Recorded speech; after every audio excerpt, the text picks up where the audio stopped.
Que a graça e a paz de Jesus Cristo, do nosso Senhor Jesus Cristo, Senhor de todas as coisas, o Senhor de todo o universo, que a graça e a paz dele esteja conosco, comigo e com você. Terminei de ver uma série no Amazon Prime, que é a Terapia, por Sebastian Fitzek. É uma série muito boa e ela traz uma reflexão a respeito das neuroses e das psicoses que nós podemos estar vivendo. Já há muito tempo é sabido que a nossa mente molda o mundo real, a nossa mente faz uma remodelagem do mundo real para que isso nos seja suportável, para que a realidade seja suportável, ou seja, a nossa mente ela modula a realidade, ela altera a realidade percebida para que possamos conseguir suportar. Isso é ao mesmo tempo uma evidência da nossa fragilidade, da nossa incapacidade de lidar com os problemas, de lidar com as nossas dores, mas também demonstra que a mente tem os seus sistemas de defesa. O problema é quando esses sistemas de defesa distorcem tanto a realidade que começa a gerar outros problemas. Então, o próprio sistema de defesa da mente, que faz a modulação da realidade para que seja suportável para cada um de nós, isso pode chegar a um nível em que se gera neuroses até psicoses. Né? Neurose é a distorção da realidade e a psicose é a desconexão total com a realidade. Tá? E quando você começa a analisar isso nas relações humanas, eu que sou, por exemplo, eu vou usar o meu exemplo. Eu sou cristão, protestante, evangélico, e já conheci alguns líderes psicóticos.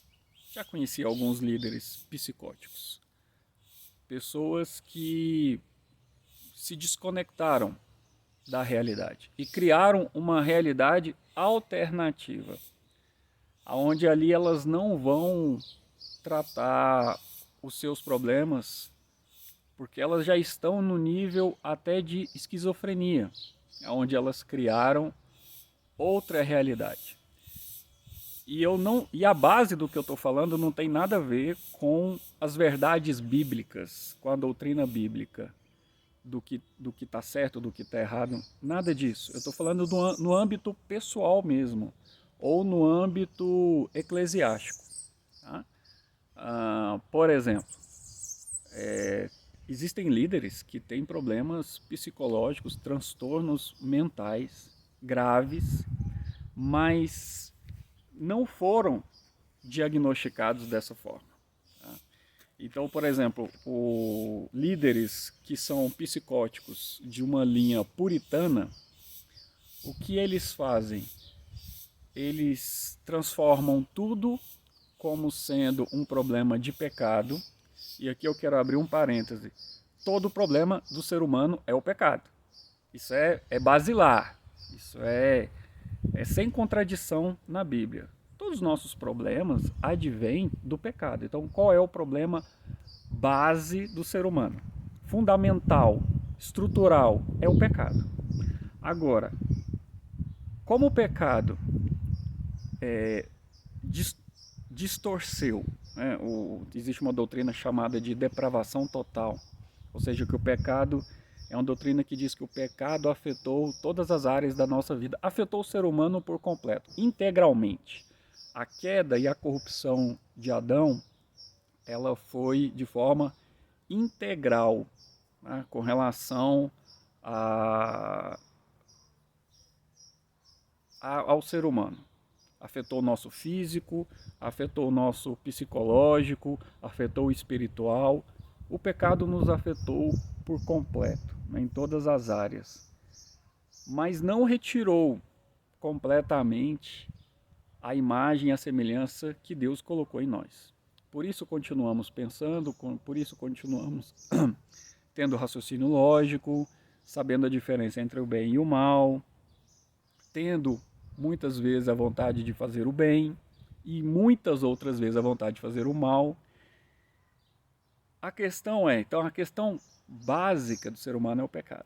Agora, como a corrupção do pecado vai se desenvolver em cada um de nós, isso se diferencia muito.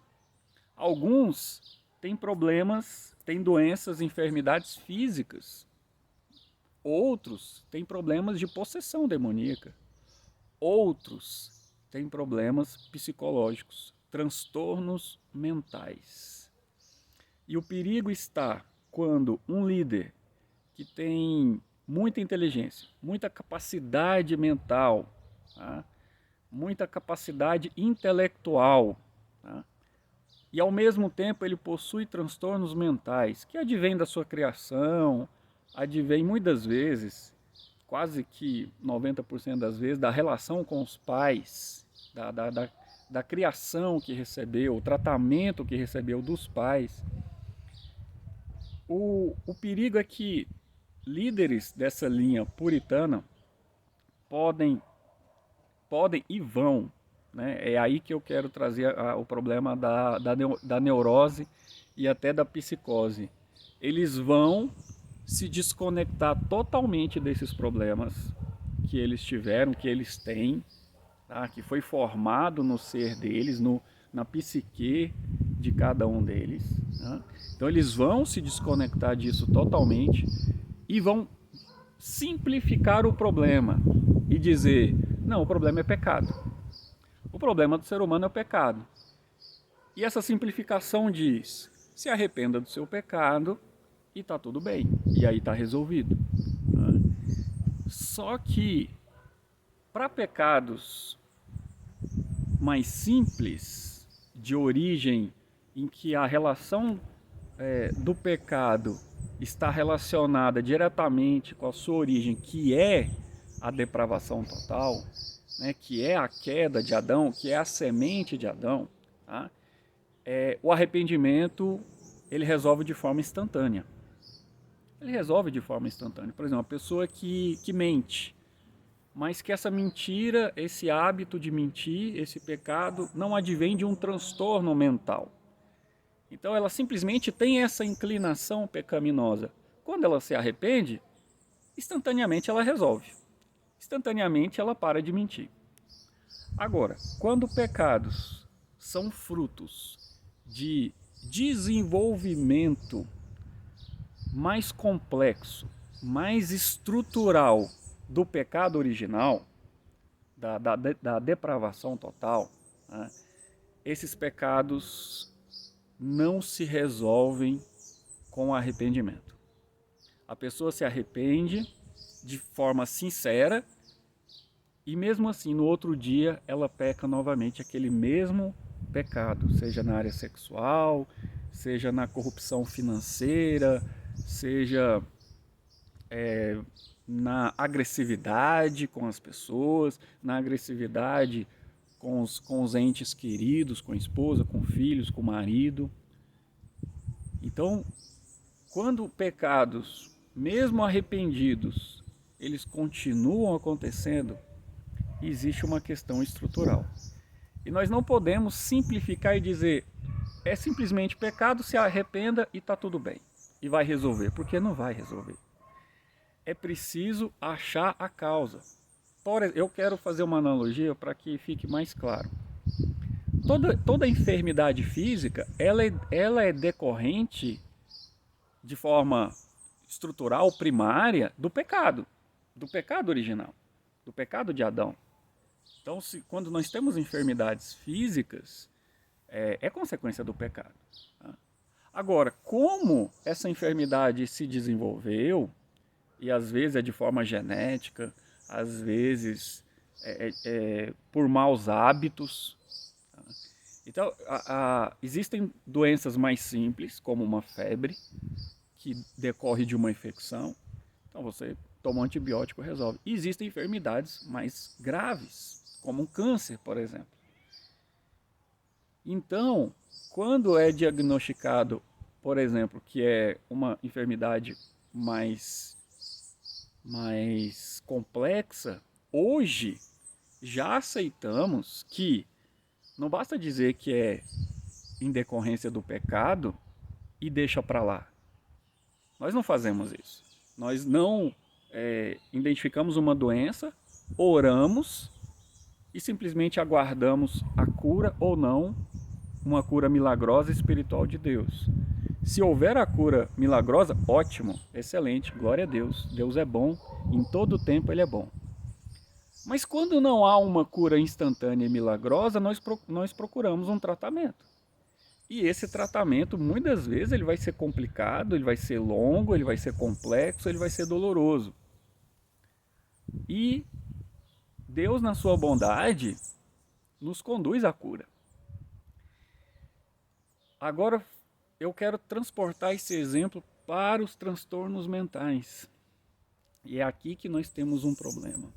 Quando nós saímos de enfermidades físicas, biológicas, fisiológicas, e vamos para o campo da psique, aí existe uma tendência, principalmente no meio puritano fundamentalista, de fazer uma simplificação e dizer, não é pecado, se arrependa, e se você se arrepender, tudo vai estar resolvido.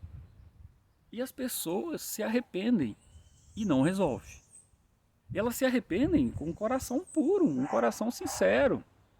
Corrigir, não um coração puro, mas um coração sincero. E aquele pecado não resolve. Amanhã ela faz a mesma coisa. Então é necessário que venhamos a tratar essas questões, enxergar a complexidade do problema e não fugir da complexidade do problema. Não simplificar e dizer que é pecado, que vai se arrepender e que a partir daí está resolvido. Se é um pecado que se desenvolveu de forma complexa, de forma estrutural, por exemplo, um bom exemplo de pecados que se desenvolvem de forma estrutural são os vícios. Os vícios são estruturas criadas no nosso cérebro. Ou seja, existe um pecado original, que é a nossa tendência pecaminosa, ou seja, eu vou pecar de qualquer jeito. Agora, como esse pecado se desenvolve, ele pode ser de forma simples ou ele pode ser de forma complexa e estrutural.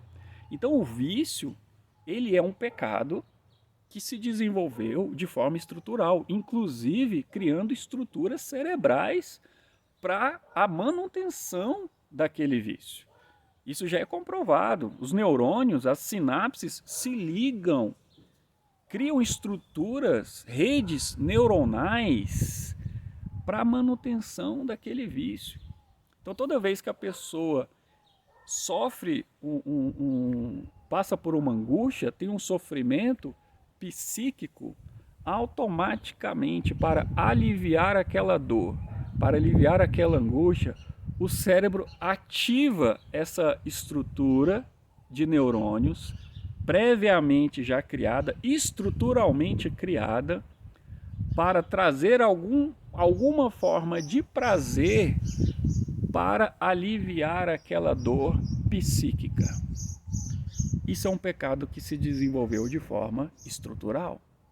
Então o vício, ele é um pecado, mas ele está sendo concebido por uma estrutura complexa.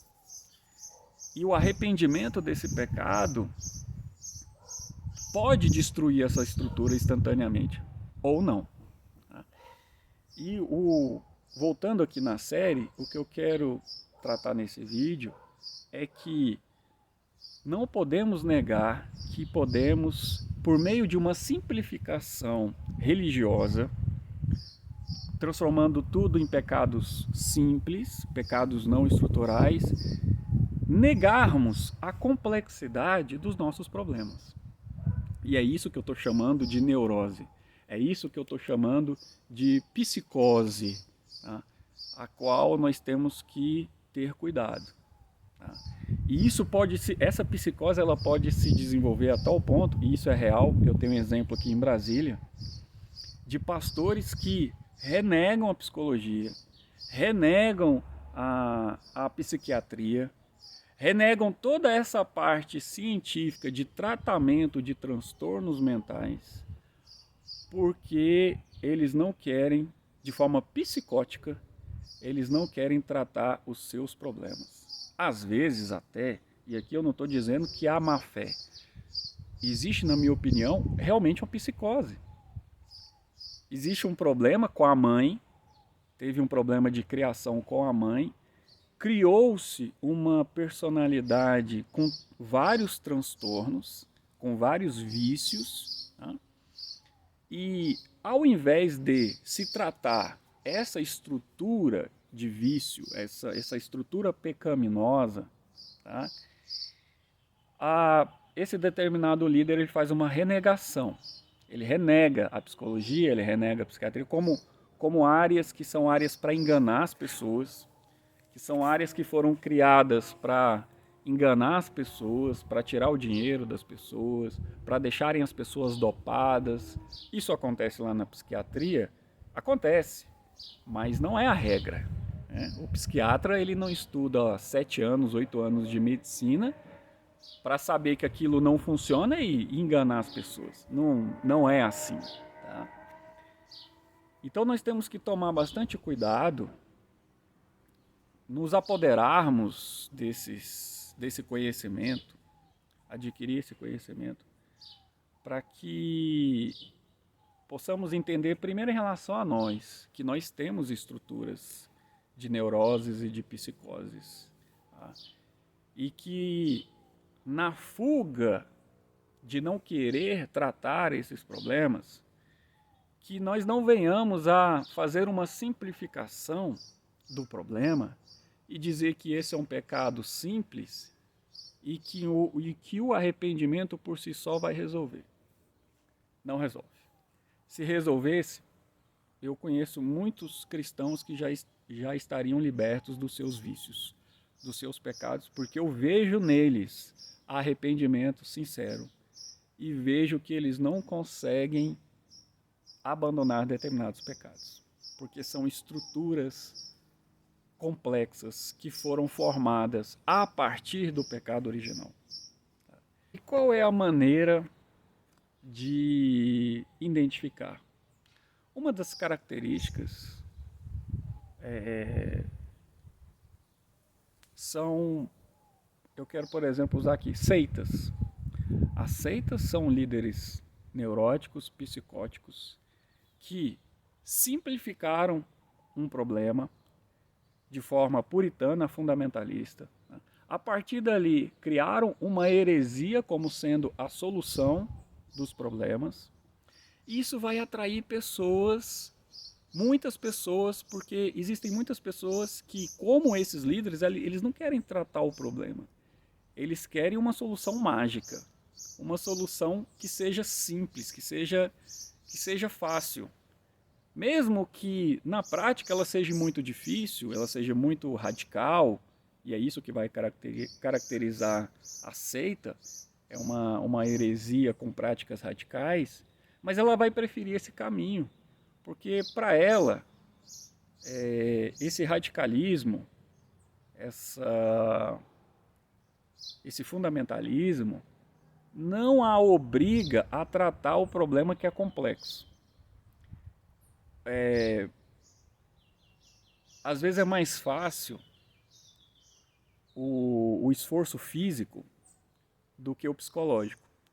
É mais fácil correr uma maratona do que enfrentar os seus problemas mentais, os seus medos, enfrentar os seus demônios. Então, quando você, para uma pessoa que está fugindo dos seus problemas, você propor para ela, olha, vamos fazer um jejum de 24 horas, de 48 horas.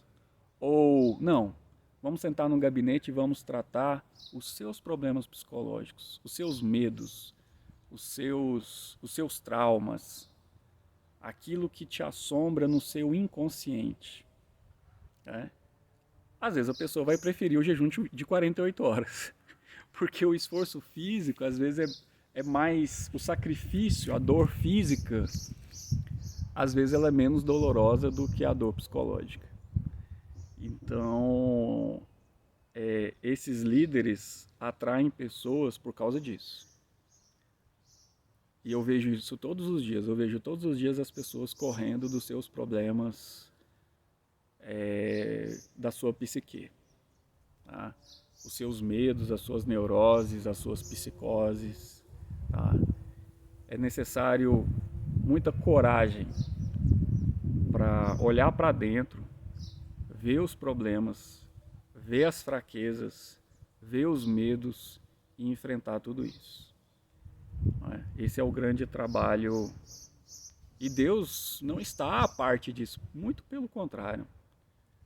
O principal médico é o Espírito Santo, que regula a nossa vida de forma que você só venha até a perceber os seus problemas, quando os seus pecados também, na medida em que você está preparado.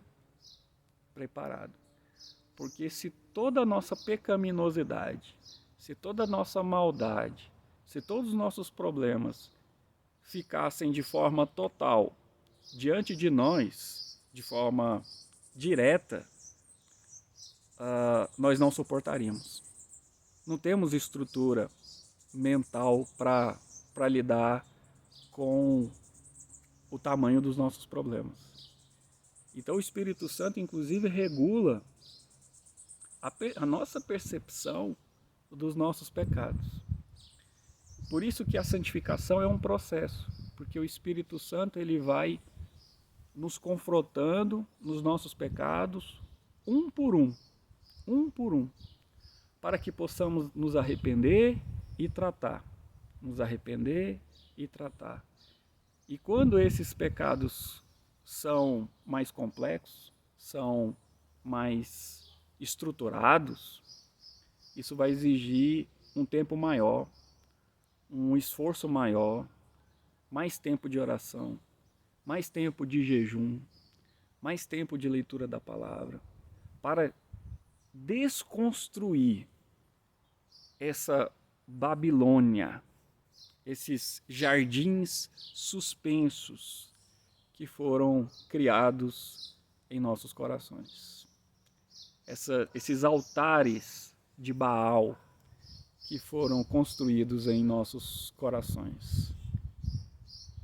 E é por isso que necessitamos tanto da graça. A graça de Jesus, que é o seu favor a nós, é isso.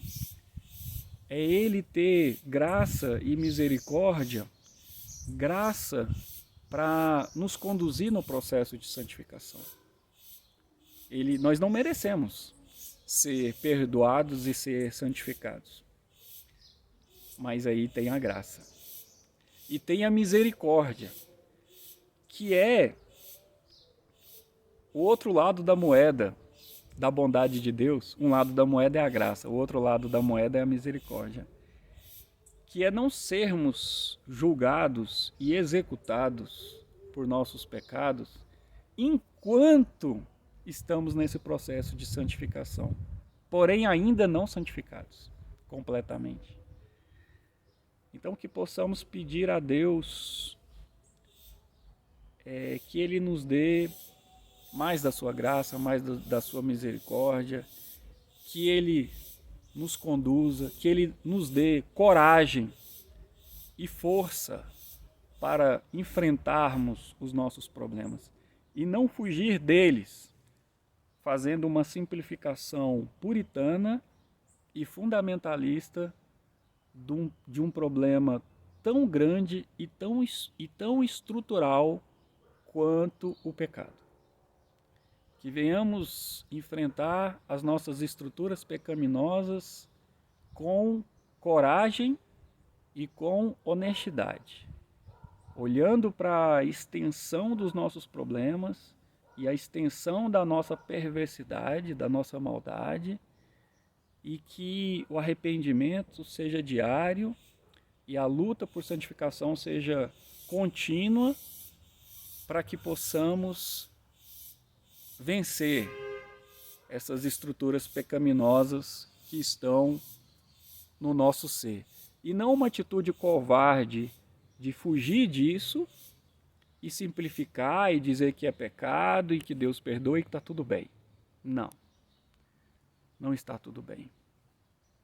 Precisamos nos arrepender e encarar os nossos problemas de frente, na extensão em que eles existirem.